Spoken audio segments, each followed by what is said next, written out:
Depuis maintenant 80 ans, l'entreprise Joint Lyonnais Technique Industrielle découpe et moule des pièces de toutes formes et de toutes tailles qui servent à l'étanchéité. Une entreprise familiale transmise de génération en génération dont l'activité a bien évolué au fil du temps. Alors au départ, c'était de la découpe de pneus, des pneus pour faire des petits joints en caoutchouc dans un vieux garage et tout, ça a démarré comme ça. Et puis après, petit à petit, ils se sont lancés plus exactement sur les joints, vraiment les joints.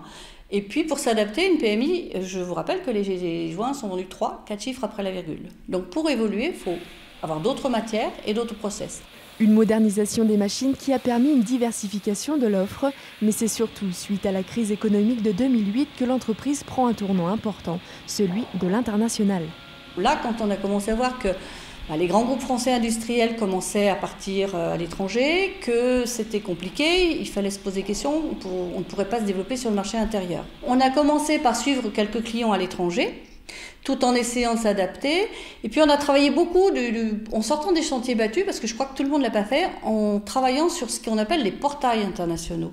Les portails de clients ou autres, ou des prospects, des appels d'offres qui arrivaient de l'international. Au fur et à mesure, l'export a pris une place conséquente dans l'activité de la petite société lyonnaise. Aujourd'hui, 47% de la production part à l'étranger. Donc voilà les principaux pays où on livre des pièces.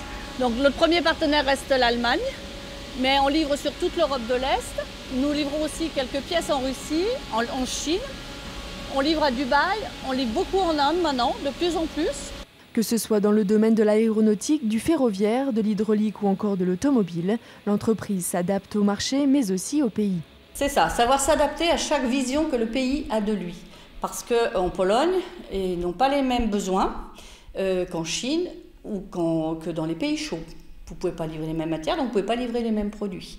Et puis, vous êtes obligé de tenir compte à l'export, il faut être très curieux, il faut se mettre dans la pensée de l'autre. Avec seulement 22 salariés, l'entreprise a dû se réorganiser et investir pour se faire une place à l'international, une dynamique d'entreprise qui a touché tout le monde.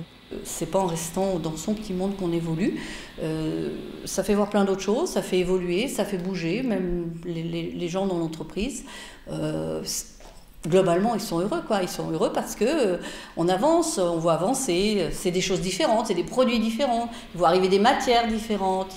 Ils savent pas comment les travailler. Il faut se remettre en cause à chaque fois. C'est un challenge permanent. Pour l'instant, les joints lyonnais se concentrent sur la Pologne afin de pourquoi pas atteindre d'autres pays comme la Lituanie ou la Suède.